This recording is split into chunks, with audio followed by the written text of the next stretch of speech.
여러분 안녕하십니까? 목요일 아침 여수 MBC 뉴스투데이입니다.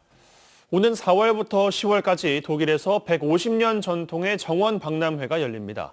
박람회를 앞두고 있는 순천시도 현장을 찾아 조성 상황을 확인하고 있습니다. 독일 현지에서 최우식 기자가 보도합니다. 독일 남서부에 위치한 인구 31만의 만하임. 라인강과 네카르강이 만나는 만하임은 일찍부터 교통과 상공업이 발달한 지역으로 오는 4월부터 10월까지 6개월 동안 부가 2023 독일 연방 정원 박람회가 열립니다. 2년마다 열리는 150년 전통의 독일 연방 정원 박람회는 지난 1975년에 이어 만하임에서는 두 번째 열리는 것으로 현재 막바지 박람회장 조성 공사가 한창입니다. 식물원과 케이블카, 양봉체험장 등 박람회 주요 콘텐츠들이 극도의 보안 속에 마무리 공사가 진행되고 있습니다. Wir müssen es schaffen. Sie müssen sich vorstellen, dass am 14. April der Bundespräsident, Herr Steinmeier, kommt. Und da wollen wir natürlich in Mannheim ihm präsentieren, dass wir alles fertig haben. Ja. 정원 조성 공사에 참여하고 있는 한국 교포들도 벌써부터 부가 만하임 2023 개막은 물론 같은 시기에 열리는 순천만 국제정원 박람회에도 큰 기대감을 갖고 있습니다.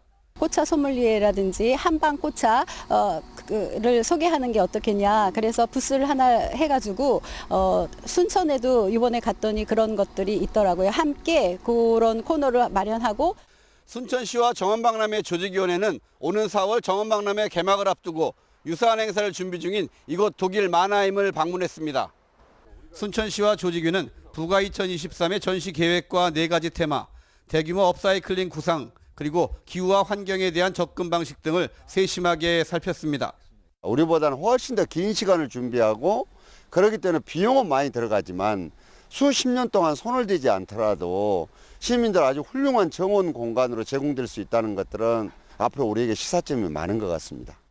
시장 일행은 또 독일 한인회 관계자들과도 만나 순천만 국제정원 박람회에 대한 홍보 활동도 펼쳤습니다. 저 고향이 공이거든요. 가까운 또 순천에서 이런 귀한 또 이 정원 박람회가 열린다 그러니까 마음이 뿌듯하고요. 참 독일이 또 정원 도시고 또 많은 발전을 가져왔던 또 어떻게 보면 우리 한국의 롤 모델이 될. 순천시의 이번 독일 방문은 정원 박람회 개최 도시인 만하임을 비롯해 과거 정원 박람회 개최 도시들까지 포함돼 있어 현재 막바지 공사 중인 순천만 국제 정원 박람회 준비에도 상당 부분 반영될 전망입니다. MBC 뉴스 최우식입니다. 순천만 국제정원 박람회 조직위원회가 개막식에 참여할 국민을 공개 모집합니다. 모집 기간은 오늘부터 다음 달 5일까지이며 대한민국 국민이면 누구나 신청할 수 있습니다. 박람회 조직위는 지역별로 참여자를 안배해 3,000명을 최종 선정할 계획이며 참여자들은 K-팝 공연을 포함해 다양한 개막식 행사를 현장에서 즐길 수 있습니다. 여수시가 순천만 국제정원 박람회 성공 개최를 위해 전담팀을 구성하는 등 지원에 나섰습니다. 여수시는 이달 말까지 입장권 3,000매를 사전 구매하고 여수산단 입주기업 등을 대상으로 정원박람회 홍보에 나설 계획입니다. 또 정원박람회 입장권 소지자 할인과 단체 관광객 인센티브 지원 등을 통해 지역 경제를 활성화시키겠다고 밝혔습니다. 전라남도가 국고 건의 신규 사업 보고회를 열고 2024년 국비 3,097억 원을 포함한 11조 9천억 원형 규모의 111건을 발굴하고 국고 확보에 나서기로 했습니다. 전라남도는 대규모 계속 사업과 예비 타당성 조사 사업, 공모 사업을 포함한 다양한 분야의 국고 예산을 각 시군에 골고루 반영시켜 지역의 균형 성장을 이끌도록 국비 확보에 총력 대응한다는 계획입니다. 전라남도는 올해 8조 6,500억 원의 역대 최다 국보를 확보했습니다.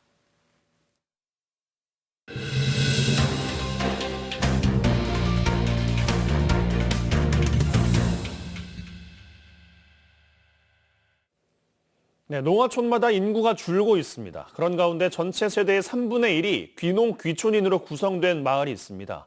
전남 여수의 한 시골 마을 이야기인데요. 이 마을에 정착한 이유를 취재한 결과 뛰어난 자연 환경 그리고 이웃 간의 정을 꼽았습니다. 김단비 기자가 취재했습니다. 올해로 귀농 13년 차에 접어든 박창룡, 이연용 부부. 건설 일을 하며 전국 팔도를 누비다 마지막 정착지로 여수의 봉수마을을 선택했습니다. 공기 맑고 경관 좋고 한적한 분위기도 마음에 들었지만 아무 연고도 없는 이 마을이 끌렸던 가장 큰 이유는 함께 살고 있는 이웃입니다. 아로니아 재배를 통해 높은 소득을 올리기까지 마을 주민들의 도움도 컸습니다. 여수 시내를 아마 몇 주일을 돌아다녔어요. 이 어르신들이 이러라고 말씀하시더라고. 아직까지도 참 이웃이 너무 좋아요. 텃세하고 이런 건 없어요. 바로 아랫집에 거주하는 김혜춘 씨는 최근에 이사 온 귀촌 새내기입니다. 귀농귀촌 교육을 받고 영천과 문경을 돌아다녀봤지만 이곳만큼 마음에 드는 곳은 없었습니다. 그럼에도 초기에는 만만치 않던 시골살이. 하지만 이제는 옆집 일손까지 거들어줄 정도로 완벽하게 적응했습니다. 처음에는 힘들었어요. 한 몇 개월은. 근데 이제는 이 옆에 주위 사람들하고 잘 지내다 보니까 차도 이장님 차를 이용해서 나갔다가 들어오기도 하고. 이처럼 봉수마을에 거주하는 세대의 3분의 1은 외지에서 온 사람들입니다.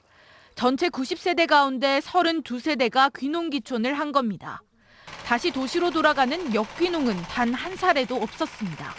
귀농귀촌인에게 강요되는 마을 발전기금이나 일종의 신고식인 잔치도 없습니다.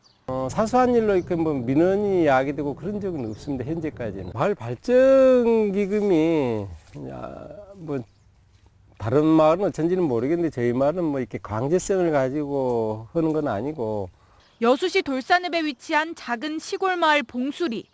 인구 감소로 사라질 위기에 놓인 시골 마을과 다르게 사람과 인정으로 넘쳐나고 있습니다. MBC 뉴스 김담입니다. 전남 지역의 출생아 수가 소폭 감소한 것으로 나타났습니다. 통계청이 발표한 자료에 따르면 지난해 전남 지역 출생아 수는 7,900명으로 전년보다 530명이 줄어드는 등 10년 사이에 53%가 감소한 것으로 집계됐습니다. 또 여성 1명이 평생 낳을 것으로 예상되는 출생아 수를 나타내는 합계 출산율도 0.97명으로 역대 처음으로 1명을 넘기지 못했습니다. 여수시가 전통시장 5곳을 대상으로 시설 현대화 사업을 추진합니다. 여수시는 쌍봉시장 옥상 주차장과 여수수산시장 고객휴게실 등 전통시장 5곳에 20억 원을 들여 시설 현대화 사업을 실시한다고 밝혔습니다. 이번 사업이 마무리되면 쾌적한 시설 조성, 전통시장 활성화에 기여할 것으로 기대됩니다. 앞서 여수시는 덕양시장과 도깨비시장 등에 15건의 보수공사를 실시한 바 있습니다. 오래된 상수도관 문제를 다른 자치단체들은 어떻게 해결하고 있을까요? 정부가 재정 여건이 안 좋은 곳에는 예산을 투입해주고 있는데 광주시도 기대를 걸고 있는 사업입니다. 하지만 정부의 손부터 내미는 것이 능사는 아니라는 게 우종훈 기자의 취재 결론입니다. 구례군의 한 골목에서 물이 새는 상수도관을 찾기 위한 작업이 한창입니다. 위탁을 맡은 전문기관이 누수가 의심되는 곳을 찾고 복구에 나선 건데 새는 물을 막고자 정부가 국비를 투자한 사업입니다. 모래를 치던가 아니면 돌을 쳐가지고 나는 분사음 그런 소리가 나는 거죠. 전남을 포함해 전국에서 내년까지 4조 원을 투입해 진행 중인 이 사업은 유수율, 즉 새지 않고 각 세대에 전달되는 물이 전체 70%에 못 미치는 시군을 대상으로 하고 있습니다. 지역을 잘게 쪼개 물이 샜을 때 빨리 대처할 수 있는 시스템을 만들고 노후관 정비에 국비를 절반 이상 지원하는 게 핵심입니다. 실제 국비와 지방비 260억 원을 들인 구례에선 절반에도 못 미쳤던 유수율이 최대 85%까지 올라갔습니다. 사업 기간 내에 이제 유지관리 용역도 하고 노수 탐사 용역도 하고 예산을 투자해서 지금 일을 하고 있단 말입니다. 단수 사고 직후 광주시가 유수율이 70%보다 높아 대상에서 빠진 특광역시도 예외적으로 포함시켜달라고 한 것도 이 사업입니다. 새는 물을 잡으려면 교체 등 노후관을 정비해야 하는데 예산이 부족하다 보니 한계가 있다는 겁니다. 노후관에 대한 예산 편성을 좀 획기적으로 늘려 나가야 된다. 그런 관점에서 중앙정부와 협의해서 지속적으로 그 시설 개선을 위해서 그렇게 국비 확보하는 방향으로 노력하겠습니다. 하지만 이 사업을 먼저 끝낸 지역을 보면 국비 지원보다 중요한 건 지자체 투자입니다. 기록적 가뭄을 계기로 이 사업이 처음 진행된 강원 영월과 정선에서는 30%대였던 유수율이 4년 만에 80%까지 올라가기도 했습니다. 두 지역은 정부가 사업을 전국으로 확대할 때 좋은 사례로까지 제시된 곳이었는데 국비가 끊김과 동시에 유수율은 다시 떨어지기 시작하더니 지난 2021년에는 사업을 시작할 때 수준으로 돌아갔습니다. 노후관을 교체하고 물이 새는 곳은 즉각 보수하는 게 필요한데 지자체 후속 투자가 이루어지지 않았기 때문입니다. 그때는 높게 나왔어요. 근데 그 집에 뚝뚝뚝뚝뚝 떨어져 갖고는 올라갈 기미가 안 보이니까. 사업이 진행 중인 전남 지자체도 강원도와 같은 고민을 하고 있습니다. 국비가 지원된 곳의 유수율을 85%로 유지하지 못하면 향후 환경부 사업을 따낼 때 불리하게끔 되어 있지만 아직 후속 투자에 대한 뚜렷한 대책이 없어서입니다. 이게 이제 85% 됐다 해서 잠깐 방심하면 금방 떨어지거든요, 유수율이라는 것은. 그러니까 계속 관리할 수밖에 없어요. 광주시 상수도사업본부가 지난해 교체 등 노후관 정비를 위해 투입한 예산은 전체 6%에 불과한 수준. 강원도의 사례는 정부의 손을 내밀기 앞서 상수도 사업의 주체인 지자체가 먼저 새는 물을 잡기 위한 대책을 내야 한다는 점을 강조하고 있습니다. MBC 뉴스 우종훈입니다. 직장 내 괴롭힘 피해자가 소송에서 승소하자 직장 폐쇄로 맞대응한 사업주가 있습니다. 진도군 시각장애인 연합회에서 벌어진 일인데요. 관계기관의 시정 요구에 장애인 단체를 해산하는 황당한 대응을 하고 있습니다. 신광하 기자가 보도합니다. 정정하라, 정정하라. 시각장애인 연합회 진도군 지회 소속 회원과 시민단체들이 진도군청 앞에서 기자회견을 열었습니다. 진도 지역 시각장애인들의 이동을 돕는 장애인 택시 운영지원센터를 정상화하라는 겁니다. 이 모든 것을 불법으로 생각하고 어떤 환경이 닥쳐도 끝까지 정상화될 수 있도록 노력하겠습니다. 사건이 시작된 것은 2년 전입니다. 행정직으로 입사했지만 운전직으로 배치된 박주현 씨를 직원과 센터장 등이 지속적으로 괴롭혔고 전라남도 인권부서에서 시정 권고가 내려졌지만 변한 게 없었습니다. 집중적으로 저한테만 운행을 시켜가지고 이제 그게 그렇게 힘들게 해서 못 버티게 해서 스스로 나가게 하겠다는 그런 생각들이었더라고요. 결국 해고된 박 씨는 소송을 냈고 복직과 손해배상 소송 모두 승소했습니다.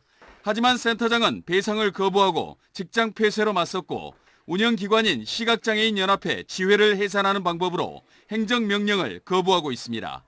진도군은 단체 해산에 대해 서류 미비를 이유로 반려했지만 별다른 대책은 마련하지 못하고 있습니다.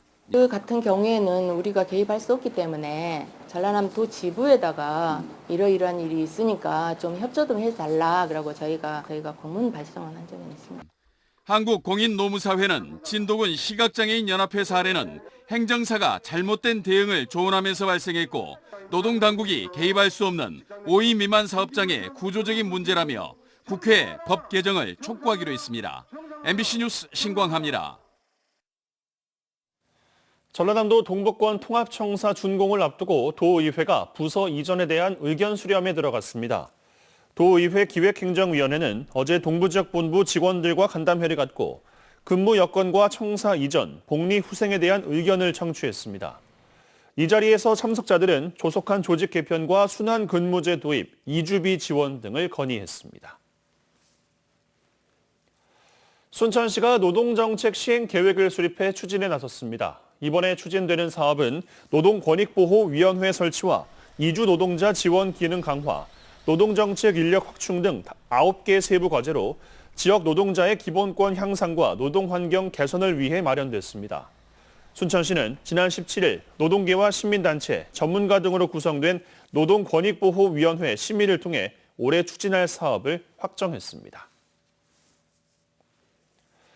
광양시가 다음 달 매화축제를 앞두고 경품 행사를 진행합니다.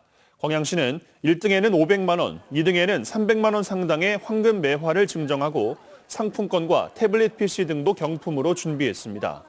이번 행사는 축제 기간 중 관내 숙소와 식당 등을 이용한 뒤 3만 원 이상 영수증에 개인 정보를 적으면 응모할 수 있습니다. 전남 드래곤즈가 올해 1부 리그 승격을 목표로 홈 개막전을 준비하고 있습니다. 전남 드래곤즈는 다음 달 1일 광양축구 전용구장에서 지난해 2부 리그 3위를 기록했던 FC 안양과 개막전을 갖습니다.